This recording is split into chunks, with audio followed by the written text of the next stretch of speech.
कि राजनीति में कोई जातीय दुश्मनी तो है नहीं, कोई ज़मीन जायदाद की लड़ाई तो है नहीं, नीतिगत लड़ाई है। दो धारा की लड़ाई है, एक तरफ राष्ट्रपिता महात्मा गांधी जी की विचारधारा है तो दूसरी तरफ उनके कातिल की विचारधारा है। और मैं ये कह रहा हूँ कि जब उस वक्त 2020 में तेजस्वी जी ने जब कहा कि 10 लाख लोगों को सरकारी नौकरी मिलेगी तो नीतीश कुमार जी मजाक उड़ाते थे, कहते थे कि नादान है, इसको इकोनॉमी का नॉलेज नहीं है, इसको अर्थशास्त्र की जानकारी नहीं है, कहाँ से लाएगा, बाप के घर से लाएगा। नया सूर्योदय होने जा रहा है, बिहार में राजनीति करवट लेने जा रही है, एक नई इबारत लिखने का टाइम है और एक नई सुबह इंतजार कर रही है। तो हमारी तरफ से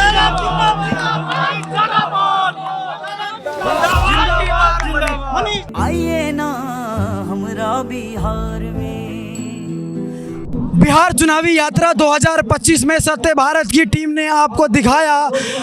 बक्सर से लेकर के पूर्णिया तक हमने यात्रा की, सड़क से यात्रा की, पक्ष और विपक्ष के सभी नेताओं से मिलवाया, पूर्व नेताओं से और आने वाले नेताओं से मिलवाया, जनता का रुख आपको दिखाया। और अब हमारी टीम पहुंच चुकी है दिल्ली से निकल के बिहार चुनावी यात्रा में। इस समय हम हैं नरपतगंज विधानसभा क्षेत्र और भरगम्मा अररिया जिला गढ़गम्मा मैदान, जहां पर इस समय खेसारी लाल यादव पहुंचे थे और उन्होंने यहां पे एक विशाल जनसभा को संबोधित किया। एक बड़ा रोष था लोगों में, एक बहुत ही बड़ी संख्या में लोग यहां पे महागठबंधन को, आरजेडी को सपोर्ट करने के लिए पहुंचे थे। हमारे साथ है माननीय मनीष यादव जी, विधायक प्रत्याशी नरपतगंज विधानसभा से। उनसे जानेंगे किस तरीके से चुनावी हालात चल रहे हैं, इस बार महागठबंधन की जीत का कितने आसार आपको लग रहे हैं। देखिए, पूरे बिहार में लालटेन की लहर चल रही है, महागठबंधन की आंधी चल रही है और ये इस बात का प्रमाण उसी दिन तय हो गया 6 तारीख की शाम में, जब प्रथम चरण के मतदान समाप्त हुए। और जो इंटरनल सर्वेज बता रहे हैं कि 121 जगहों पे जहां मतदान हुआ उसमें 90 से 95 सीटों पर राष्ट्रीय जनता दल और महागठबंधन के उम्मीदवार की जीत सुनिश्चित हो गई है। हम दूसरे चरण में हैं, दूसरे चरण की चुनाव प्रक्रिया की आज अंतिम तिथि है। हम सरकार बनाने की दहलीज पे खड़े हैं। तेजस्वी जी के नेतृत्व में महागठबंधन सरकार बनाने के मुहाने पे खड़े हैं और एक नई सुबह बिहार का इंतजार कर रही है। एक नए युग का प्रारंभ हो रहा है और सम्मानपूर्वक एक युग का विदाई हो रहा है। तो जिस प्रकार से बिहार में बदलाव की बयार बह रही है, तो उसी का प्रकटीकरण आप देख लीजिए कि नरपतगंज में भी जो मतदाताओं के अंदर जो जोश है, जो जुनून है, जो दीवानगी है, जो चाहत है, जो लगाव है, जो बेपनाह मोहब्बत है, मनीष तो निमित्त मात्र है।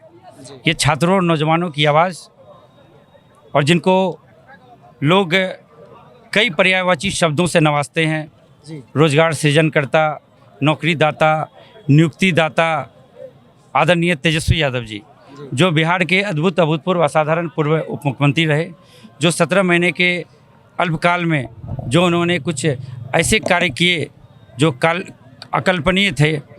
और 14 नवंबर को जब इस वक्त तक आप शायद मुझे मिले या ना मिलें, इस वक्त तक, इस पहर तक जब लगभग परिणाम कंक्लूड हो रहा होगा, तो 2/3 बहुमत के साथ तेजस्वी यादव जी के नेतृत्व में महागठबंधन की सरकार बनने जा रही होगी। और जब उनको पटना में मोतियों की माला पहनाई जाएगी तो उन मोतियों की माला में एक माला, एक मोती नरपतगंज की भी। आपके आरोप लगाए जाते हैं महागठबंधन के ऊपर कि जंगल राज था और वो वापस आ जाएगा, लालू जी के टाइम पे था, वापस ऐसा ही आ जाएगा अगर आपकी सरकार आती है तो, विरोधी ऐसा कहते हैं। देखिए, ये लड़ाई विचारधारा की है। जो सामाजिक न्याय की सियासत को, सामाजिक न्याय की राजनीति को लालू प्रसाद यादव जी ने, रामविलास पासवान जी ने और नीतीश कुमार जी ने, इन लोगों ने 1990 में जो एक जागरण हुआ, उसमें एक जागृति आई, तो उन्होंने उस सामाजिक न्याय के साथ साथ भाईचारे और संवैधानिक मूल्य को सर्वोपरि रखा और लोकतंत्र में लोगों को ये एहसास कराया, गरीबों के मसीहा लालू प्रसाद यादव जी ने, कि वोट का राज मतलब छोट का राज। यानी अंतिम पायदान पे बैठा लाचार बेबस बेसहारा व्यक्ति, उसके वोट की भी वही कीमत है जो टाटा बिरला, अडानी, अंबानी के वोट की कीमत है। वक्त के साथ साथ सभी लोग आरएसएस की गोद में, बीजेपी के सामने सरेंडर करते चले गए, लेकिन पिछले 30-40 वर्षों से अकेले दम पर भारतीय जनता पार्टी आरएसएस को बिहार में अपने बल पर यदि एंट्री किसी अजीम शख्सियत ने नहीं होने दी, तो वो गरीबों के मसीहा, दलित, वंचित, शोषित, अकलियत की सबसे मजबूत आवाज़ और मेरे नज़रिए से सामाजिक न्याय, समरसता और भाईचारे की सदी के महायोद्धा परम श्रद्धेय श्री लालू प्रसाद यादव जी ने पूरी की पूरी भाजपा को रोका हुआ है। जब 92 में लालकृष्ण आडवाणी जी पूरे देश में धर्म के आधार पर ध्रुवीकरण का दौर चला रहे थे, समाज में नफरत बांटने का काम कर रहे थे, भाई से भाई को लड़ाने की कोशिश कर रहे थे, तो अकेले लालू प्रसाद यादव जी ने ना सिर्फ उनका रथ रोका था, पूरे बिहार में एक भी दंगा नहीं होने दिया था। तो जो ये गंगा जमनी तहजीब है, जो हमारा भाईचारा है, और बार बार मैं कहता हूँ कि कश्मीर से कन्याकुमारी तक, अटक से कटक तक, सिक्किम से पोरबंदर तक, जो हमारी गंगा जमनी तहजीब है, जो हमारा कंपोजिट कल्चर है, जो हमारी कौमी एकता है, उसकी वानगी, उसकी मिसाल यदि कहीं देखने को मिले तो वो सीमांचल के अंदर, और सीमांचल की रूह अररिया और नरपतगंज के अंदर आपको देखने को पलायन पे शिकंजा कसने के लिए आपकी सरकार आती है तो क्या कदम उठाए जाएंगे? देखिए, हमारे नेता ने अपने घोषणा पत्र में इस बात का जिक्र किया है कि 14 नवंबर को परिणाम आएंगे और 1 हफ्ते के बाद शपथ ग्रहण होगा, और शपथ ग्रहण के 20 दिन के अंदर वो एक ऐसा अधिनियम लेकर आएंगे, एक ऐसा कानून लेकर आएंगे जिसके अंदर अगले 20 महीने के अंदर बिहार के हर घर में एक सरकारी नौकरी होगी। यानी लबोलवाब ये है, कहने का आशय ये है कि हर जाति, धर्म, वर्ग और समुदाय ये देख कर नहीं कि ये अमीर है, ये गरीब है, सबको एक परिवार के भाव के साथ हर घर को एक सरकारी नौकरी मिलेगी। और जब विरोधी ये आरोप लगाते हैं, अभी आप भी यही पूछने वाले थे, उसका बजट 3 गुना करना पड़ेगा कहा जाता है बिहार का बजट। तो मैं वही कह रहा हूँ कि तेजस्वी जी जो कहते हैं वो करते हैं, वो बेवजह कोई बात नहीं कहते हैं। वो 35 साल की उम्र है और महज 35 साल की उम्र में उन्होंने बिहार में एक ऐसा असाधारण काम किया है कि गांधी मैदान से 5.5 लाख लोगों को सरकारी नौकरी मिली। तो जब 2020 के चुनाव प्रचार के दरमियान वो कहते थे कि तेजस्वी जी की सरकार आएगी, महागठबंधन की सरकार आएगी, तो पहली कैबिनेट से, पहली कलम से 10 लाख लोगों को सरकारी नौकरी मिलेगी। तो यही जो अभी आदरणीय नीतीश चचा हैं, वो मुख्यमंत्री उस वक्त उनको चचा कह के संबोधित कर रहे हैं। हमारे संस्कार में स्वयं हमारे नेता उनको चचा संबोधित करते हैं। योगी जी तो पप्पू और टप्पू की जोड़ी कहते हैं तेजस्वी जी और राहुल जी को, वो ऐसी भाषा कह रहे हैं, आप आदरणीय चचा कह रहे हैं। ऐसा है कि राजनीति में कोई जातीय दुश्मनी तो है नहीं, कोई ज़मीन जायदाद की लड़ाई तो है नहीं, नीतिगत लड़ाई है। आप बड़ी लकीर को मिटाए बगैर भी लकीर बड़ी कर सकते हैं। लोकतंत्र में स्वस्थ प्रतिस्पर्धा होनी चाहिए, एक हेल्दी कंपटीशन होना चाहिए। और मैं ये कह रहा हूँ कि जब उस वक्त 2020 में तेजस्वी जी ने जब कहा कि 10 लाख लोगों को सरकारी नौकरी मिलेगी, तो नीतीश कुमार जी मजाक उड़ाते थे, कहते थे कि नादान है, इसको इकोनॉमी का नॉलेज नहीं है, इसको अर्थशास्त्र की जानकारी नहीं है, कहाँ से लाएगा, बाप के घर से लाएगा। तो उसी नादान की आपने बात करी तो वो कहते हैं, तेजस्वी जी कहते हैं उनके कि मेरी उम्र कच्ची है, मेरा वादा पक्का है। नैरेटिव को क्लियर कर लूँ, नहीं तो फिर आधा आप चला देंगे और वही हो जाएगा जो विपक्षी करते हैं। तब जब 9 अगस्त 2022 को जब नीतीश कुमार जी घुटने टेकते हुए लालू प्रसाद यादव जी के पास आए थे कि बचा लीजिए बड़े भाई, आरएसएस और बीजेपी हमारी सरकार, हमारी जेडीयू को, जनता दल यूनाइटेड को समाप्त करना चाहती है, पूरी तरह से तोड़ देना चाहती है, तब लालू यादव जी ने संविधान को बचाने के लिए, भाईचारे को बचाने के लिए, लोकतंत्र को महफूज रखने के लिए उन्होंने कहा कि ठीक है, लेकिन तेजस्वी यादव जी की एक शर्त है। वो शर्त ये थी कि जो हमने वायदे किए थे 10 लाख लोगों को सरकारी नौकरी का, यदि उस वायदे पे आप अमल करेंगे तब तो महागठबंधन बनेगा, अन्यथा नहीं बनेगा। और तब जाकर जब महागठबंधन बना तो जो नीतीश कुमार जी 2020 में कहते थे असंभव है, नामुमकिन है, उसी नीतीश कुमार जी के मुंह से 15 अगस्त 2022 को सिर्फ 6 दिन के बाद गांधी मैदान से कहलवाया कि 10 लाख लोगों को भी सरकारी नौकरी भी मिलेगी और 10 लाख रोजगार के अवसर भी पैदा किए जाएंगे। कहने का लबोलवाब ये है, ये तेजस्वी जी की इच्छा शक्ति थी, ये उनका अदम्य साहस था, उनका विल पावर था कि उन्होंने 5.5 लाख लोगों को सरकारी नौकरी दिलवाई, 3 लाख नौकरी प्रक्रियाधीन कराई। जिस भी विभाग में गए, स्वास्थ्य मंत्री थे तो उन्होंने बीमार स्वास्थ्य व्यवस्था के स्वास्थ्य को बेहतर कर दिया। आईटी पॉलिसी लेकर आए, टूरिज्म पॉलिसी लेकर आए, स्पोर्ट्स पॉलिसी लेकर आए, आरक्षण की सीमा 65% तक बढ़ाई और सब जाति को, जिसमें अंतिम पायदान पर बैठे लोग हैं, EWS को मिला दिया जाए तो 75%। जातीय जनगणना जो 92-94 वर्षों तक नहीं हुई थी, वो असंभव सा दिखने वाला काम उन्होंने जाति आधारित सर्वे करके करवाया। कहने को बहुत सारी चीज़ें हैं। जो सामाजिक न्याय लालू प्रसाद यादव जी का, जिसकी बुनियाद पर बिहार खड़ा है, जो बाबा साहब भीमराव अम्बेडकर ने कलम से ताकत दी थी, यदि सही मायने में लोगों के मुंह में आवाज़ देने का किसी ने काम किया तो वो लालू प्रसाद यादव जी ने किया। और सामाजिक न्याय के साथ तेजस्वी जी का आर्थिक न्याय, इससे बेहतरीन डेडली कॉम्बिनेशन। जनता कहती है लालू जी के टाइम में शाम को 7 बजे के बाद बाहर निकलने से डरते थे, नहीं निकल पाते थे। नीतीश जी के राज में कम से कम 7 बजे बाहर तो निकल पाते हैं। यहाँ तो दिन में ही निकलना मुश्किल है। यहाँ तो दिन दहाड़े डकैती हो रही है, दिन दहाड़े बलात्कार हो रहा है, अपहरण की घटना हो रही है। जिस तरीके से ये कुशासन चल रहा है, बिहार 20 साल में विनाश के कगार पे पहुंच गया है। यहाँ इतने सारे लोग, सैकड़ों हज़ारों की संख्या में लोग हैं। दिल पे हाथ रख के आप जाइए, उनसे पूछिए कि एक जाति और निवास बनाने के लिए भी क्या वो फ्री में किसी एक गरीब आदमी का जाति निवास प्रमाण पत्र भी बनता है? बगैर 2000, 4000, 5000 रुपया लिए वो नहीं बनता। रिश्वतखोरी है। ज़मीन का मोटेशन के लिए जाइए तो बगैर 25-50 हज़ार रुपये लो आपका काम नहीं होता है। थाने में जाइए, एक रक्षक समझ के एक सामान्य व्यक्ति थाने की चौखट पे कदम रखता है तो वहाँ पे थाने में बैठा व्यक्ति सुबह में सोच रहा होता है, अच्छा आएगा तो कुछ आमदनी होगी। एक आवेदन के नाम पर भी पैसा लिया जाता है और FIR के नाम पे तो भूल जाइए 50,000 लाख रुपये क्या क्या होता है।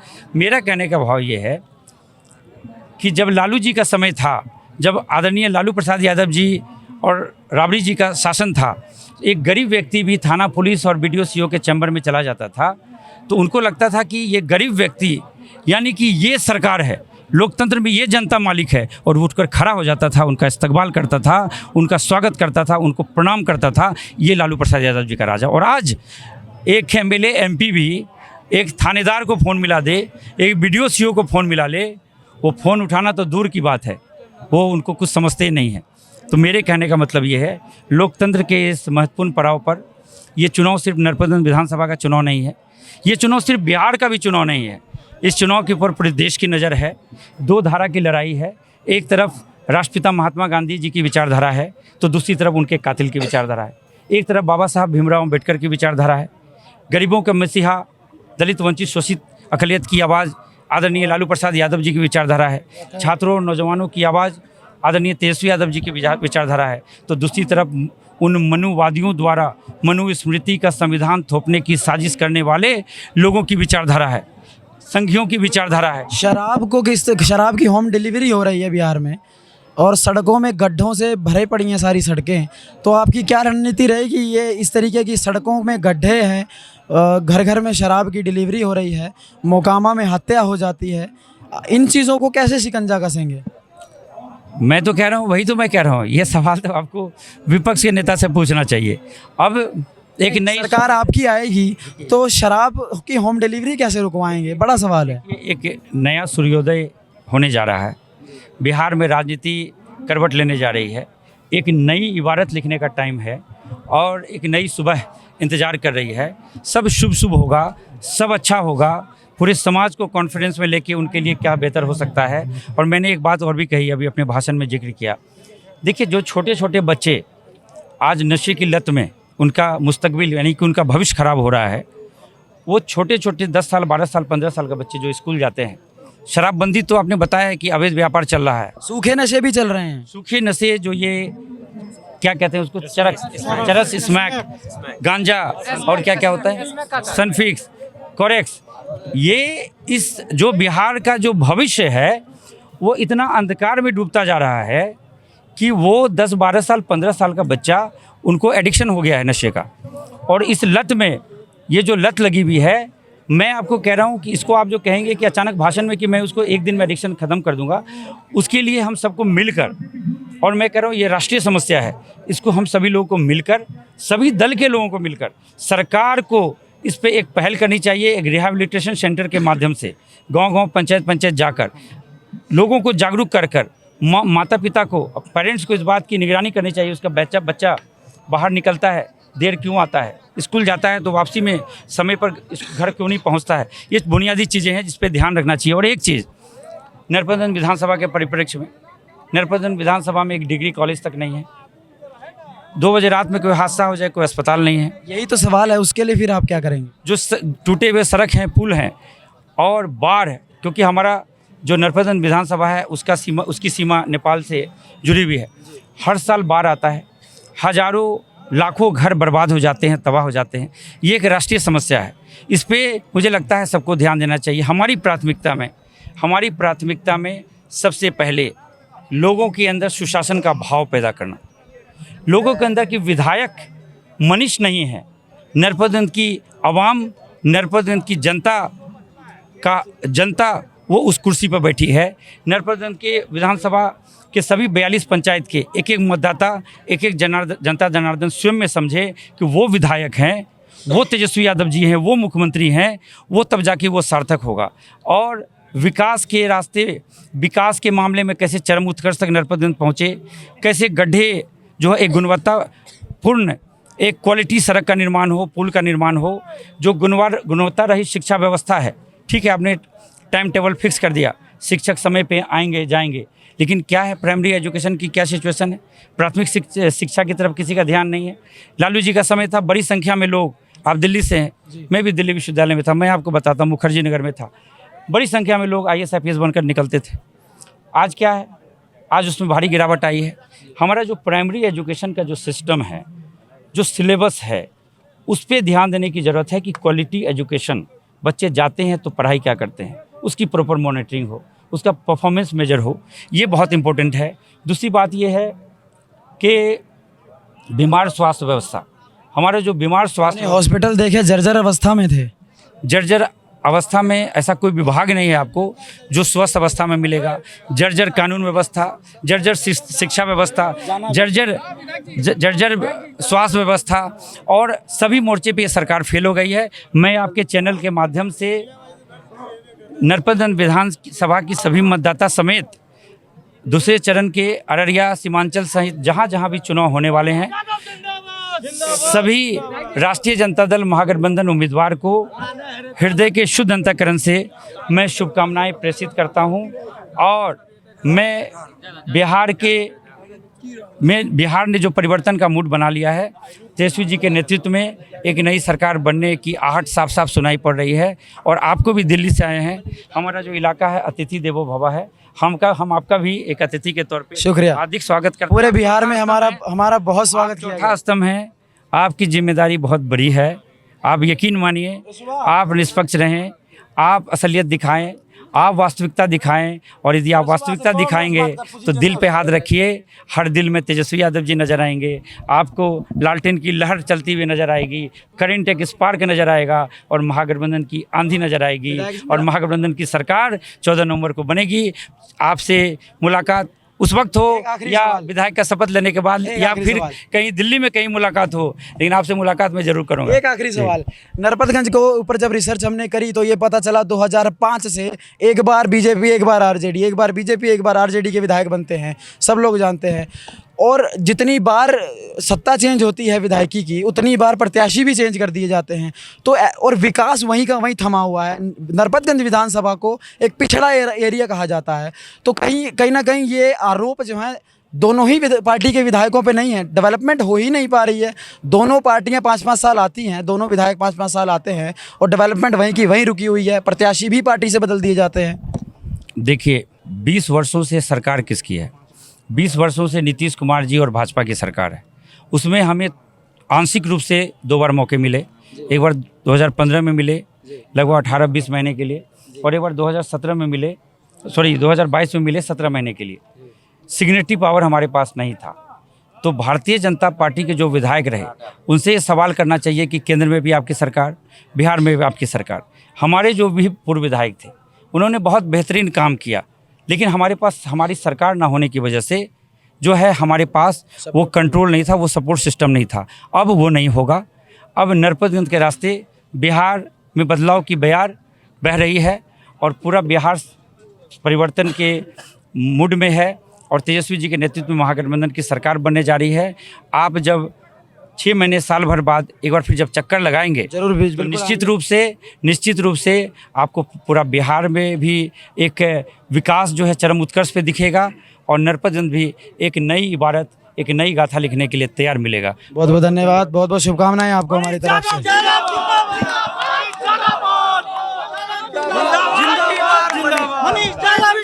तो ये थे हमारे साथ नरपतगंज विधानसभा के महागठबंधन से प्रत्याशी मनीष कुमार यादव जी, जिन्होंने अपना पक्ष रखा और विपक्ष के जो आरोप थे उनका जवाब भी दिया।